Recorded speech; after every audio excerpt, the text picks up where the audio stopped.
നമസ്കാരം. നാശത്തിന്റെ വക്കിലെത്തി നിൽക്കുകയാണ് ഡൊണാൾഡ് ട്രംപിന്റെ അമേരിക്ക.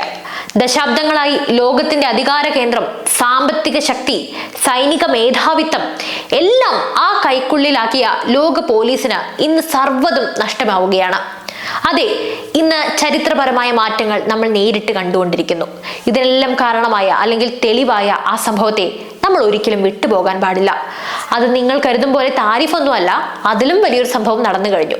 അതിനെക്കുറിച്ചും നമുക്കിവിടെ സംസാരിക്കാം. എന്തായാലും ആഗോള ശക്തിയുടെ സന്തുലനം മാറി മറിയുകയാണോ? അമേരിക്കയുടെ അധികാരം ക്ഷയിക്കുകയാണോ? അവർ സാമ്പത്തികമായും രാഷ്ട്രീയമായും നാശത്തിന്റെ വക്കിൽ എത്തി നിൽക്കുകയാണോ? ലോകരാഷ്ട്രീയം ഇന്ന് പഴയതുപോലെയൊന്നും അല്ല.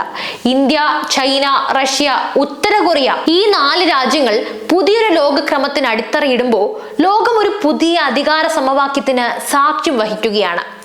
എവിടെയാണ് ഇന്ന് ലോകത്തിന്റെ ഈ ഗതി? എങ്ങോട്ടാണ് ഈ യാത്ര? ഈ ചോദ്യങ്ങൾക്കുള്ള ഉത്തരങ്ങളാണ് ഇന്നത്തെ നമ്മുടെ ചർച്ചാ വിഷയം.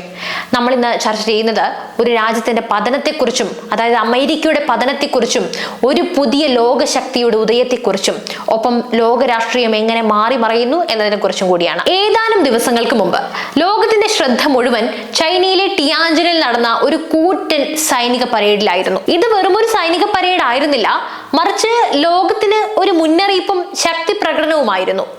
ചൈന തങ്ങളുടെ സൈനിക ശക്തിയുടെ മുഴുവൻ കരുത്തും ലോകത്തിന് മുന്നിൽ തുറന്നു വിട്ടു.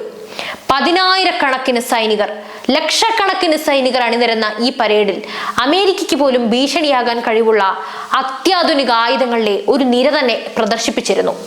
ഹൈപ്പർസോണിക് മിസൈലുകൾ, അത്യാധുനിക പോർ വിമാനങ്ങൾ, ടാങ്കുകൾ, ഡ്രോണുകൾ, കവചിത വാഹനങ്ങൾ, അങ്ങനെ ചൈനയുടെ ആയുധപ്പുരയിലെ ഏറ്റവും പുതിയതും രഹസ്യവുമായ സാങ്കേതിക വിദ്യകൾ അവർ ലോകത്തിന് മുന്നിൽ ആദ്യമായി അവതരിപ്പിക്കുകയാണ്. സാധാരണ മിസൈലുകളേക്കാൾ 5 ഇരട്ടി വേഗത്തിൽ സഞ്ചരിക്കുന്ന ഹൈപ്പർസോണിക് മിസൈലുകൾ, അമേരിക്കയുടെ മിസൈൽ പ്രതിരോധ സംവിധാനങ്ങളെ പോലും മറികടക്കാൻ കഴിവുള്ളവയാണ് ഇവയെല്ലാം. ഈ പ്രദർശനം അമേരിക്കൻ സൈനിക വിദഗ്ധരെ പോലും അമ്പരപ്പിച്ചു കളഞ്ഞു.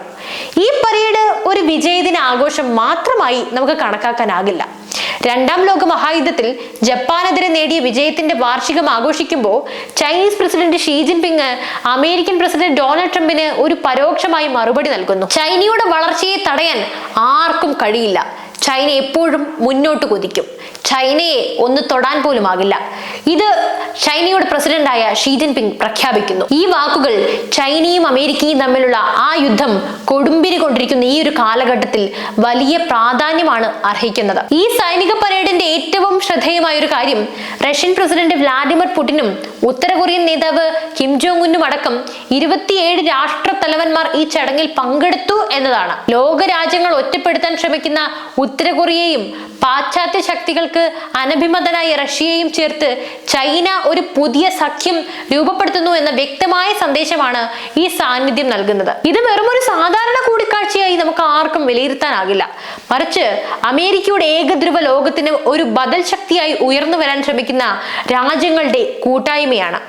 അമേരിക്കയുടെ ആശങ്കകളും ട്രംപിന്റെ പ്രതികരണവും നോക്കാം. ചൈനയുടെ ഈ സൈനിക പ്രകടനത്തിന് പിന്നാലെ അമേരിക്കൻ പ്രസിഡന്റ് ഡൊണാൾഡ് ട്രംപ് രൂക്ഷമായ ആരോപണങ്ങളുമായി രംഗത്തെത്തുന്നു. പതിവ് തെറ്റിച്ചില്ല, അതെ, അമേരിക്കയ്ക്കെതിരെ റഷ്യയും ഉത്തര കൊറിയയും ചൈനയുമായി ചേർന്ന് ഗൂഢാലോചന നടത്തുകയാണ്.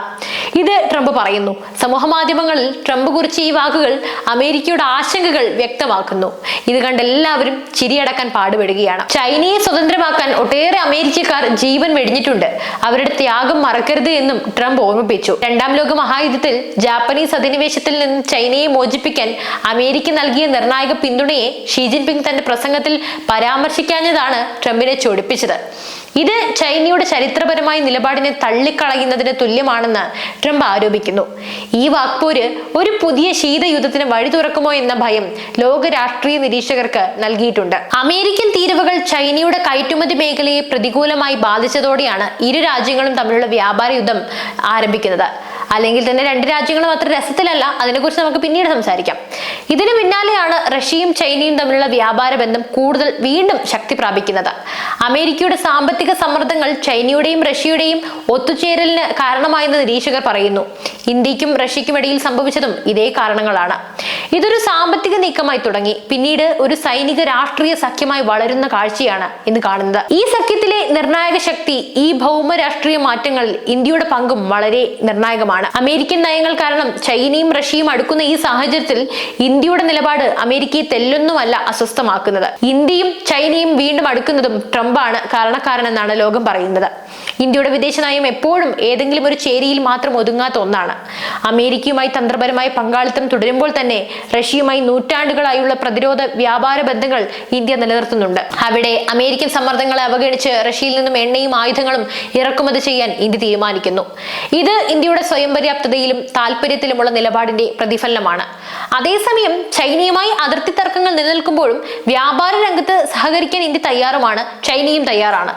ഇന്ത്യൻ പ്രധാനമന്ത്രി നരേന്ദ്രമോദി ചൈന സന്ദർശിച്ചത് ഈ പുതിയ മാറ്റങ്ങളിലെ ഒരു സൂചനയായാണ് വിലയിരുത്തപ്പെടുന്നത്. റഷ്യയും ചൈനയും തമ്മിലുള്ള പുതിയ സഖ്യം അമേരിക്കയ്ക്ക് ഒരു തലവേദനയായി മാറുമ്പോൾ ഇന്ത്യ ഈ രണ്ട് രാജ്യങ്ങളുമായും സൗഹൃദം നിലനിർത്തുന്നുണ്ട്. ഒരേ സമയം രണ്ട് വമ്പൻ ശക്തികളുമായി സൗഹൃദം നിലനിർത്തിക്കൊണ്ട് സ്വന്തം താല്പര്യങ്ങൾ സംരക്ഷിക്കുന്ന ഇന്ത്യയുടെ നയതന്ത്രം ഒരു വലിയ വിജയമാണ്. ഈ സാഹചര്യത്തിൽ ഇന്ത്യ ഏതെങ്കിലും ഒരു ചേരിയിൽ മാത്രം ഒതുങ്ങാതെ സ്വന്തം താല്പര്യങ്ങൾക്കനുസരിച്ച് നയതന്ത്ര ബന്ധങ്ങൾ മെനയുന്നു. ഇത് ഇന്ത്യയെ ഒരു പ്രധാന ആഗോള ശക്തിയായി വീണ്ടും ഉയർത്തുകയാണ്. അതേസമയം നമുക്ക് ഉത്തര കൊറിയയിലേക്ക് വരാം. ഈ പുതിയ സഖ്യത്തിൽ ഉത്തര കൊറിയയുടെ സാന്നിധ്യം അമേരിക്കയ്ക്ക് ഒരു വലിയ നയതന്ത്ര വെല്ലുവിളിയാണ്. അമേരിക്കൻ സാമ്പത്തിക ഉപരോധങ്ങളിൽ ഒറ്റപ്പെട്ട ഒരു രാജ്യമാണ് ഉത്തര കൊറിയ. എന്നാൽ ചൈനയും റഷ്യയും ഉത്തര കൊറിയയ്ക്ക് പിന്തുണ നൽകുന്ന അമേരിക്കൻ ഉപരോധങ്ങളെ ഫലത്തിൽ ദുർബലമാക്കുകയാണ്. ചൈനയുടെ സൈനിക പരേഡിൽ കിം ജോങ് ഉൻ പങ്കെടുത്തത് 1959 ശേഷം ആദ്യമായിട്ടാണ്. ഇത് ഈ പുതിയ സഖ്യത്തിന്റെ ദൃഢത എത്രത്തോളം ഉണ്ടെന്ന് വ്യക്തമാക്കുന്നു. അതുപോലെ തന്നെ കിം ജോങ് ഉൻ തന്റെ മകൾ കിം ജുയെയും ഈ പരിപാടിയിൽ ഒപ്പം കൂട്ടിയത് ഒരു പ്രധാന സന്ദേശവും നൽകുന്നുണ്ട്. ഇത് വെറുമൊരു നയതന്ത്ര സന്ദർശനമല്ല, മറിച്ച് ഉത്തര കൊറിയയുടെ നേതൃമാറ്റം സുഗമമായി നടക്കുമെന്നും പുതിയ തലമുറയും ഈ സഖ്യത്തിൽ ഉറച്ചു നിൽക്കുമെന്നും ലോകത്തെ അറിയിക്കുകയാണ്. കിമ്മിന്റെ സ്വന്തം ട്രെയിനിലുള്ള യാത്രയും സൈനിക അകമ്പടിയും ചൈന റഷ്യ സഖ്യത്തിലെ അദ്ദേഹത്തിനുള്ള പ്രാധാന്യം വ്യക്തമാക്കുന്നുണ്ട്. അതെ, ചുരുക്കി പറഞ്ഞാൽ ഇവിടെ ഒരു പുതിയ ലോകക്രമം തന്നെയാണ് പിറവിയെടുക്കുന്നത്. അതെ, ഇന്ന് ലോകം ഒരു വഴിത്തിരിവിലാണ്. ഒരു വശത്ത് അമേരിക്കയുടെ സാമ്പത്തിക സൈനിക മേധാവിത്വം ദുർബലമാകുമ്പോൾ മറുവശത്ത് ഇന്ത്യയും ചൈനയും റഷ്യയും ഉത്തര കൊറിയയും ചേർന്ന് പുതിയ സഖ്യങ്ങൾ രൂപപ്പെടുത്തുന്നു. ഇത് ആഗോള ശക്തിയുടെ ഒരു പുനർനിർണയമാണ്. ഇനി ലോകം ഒരു ഏകധ്രുവ ലോകമായിരിക്കില്ല, മറിച്ച് വിവിധ ശക്തി കേന്ദ്രങ്ങളുള്ള ഒരു ബഹുധ്രുവ ലോകമായിരിക്കും. ചൈനയുടെ ഉയർച്ചയും റഷ്യയുടെ തന്ത്രപരമായ നീക്കങ്ങളും അമേരിക്കയുടെ സാമ്പത്തിക സമ്മർദ്ദങ്ങളോടുള്ള പ്രതിരോധവുമാണ് ഈ മാറ്റങ്ങൾക്ക് കാരണം. ഈ മാറ്റം ലോക സമാധാനത്തെ എങ്ങനെ ബാധിക്കുമെന്നത് ഒരു വലിയ ചോദ്യമാണ്. വ്യാപാര യുദ്ധങ്ങൾ, സൈനിക ശക്തി പ്രകടനങ്ങൾ, നയതന്ത്രപരമായ നീക്കങ്ങൾ എല്ലാം ഒരു പുതിയ ലോകക്രമത്തിലേക്ക് തന്നെയാണ് വിരൽ ചൂണ്ടുന്നത്. അപ്പോൾ ഈ വിഷയത്തിൽ നിങ്ങളുടെ അഭിപ്രായങ്ങൾ എന്താണ്? ഈ മാറ്റങ്ങൾ ഇന്ത്യക്ക് കൂടുതൽ ശക്തി നൽകുമോ? തീർച്ചയായും നിങ്ങളുടെ അഭിപ്രായങ്ങൾ താഴെ കമന്റ് ബോക്സിൽ രേഖപ്പെടുത്തുക. ഈ വീഡിയോ നിങ്ങൾക്ക് ഇഷ്ടപ്പെട്ടെങ്കിൽ ലൈക്ക് ചെയ്യുക, നിങ്ങളുടെ സുഹൃത്തുക്കളുമായി പങ്കുവയ്ക്കുക. ഇത്തരം വിഷയങ്ങളെക്കുറിച്ച് കൂടുതൽ അറിയാനായി നമ്മുടെ ചാനൽ സബ്സ്ക്രൈബ് ചെയ്യുക. അടുത്ത വീഡിയോയിൽ വീണ്ടും കാണും വരെ നന്ദി. News desk IBN Malayalam.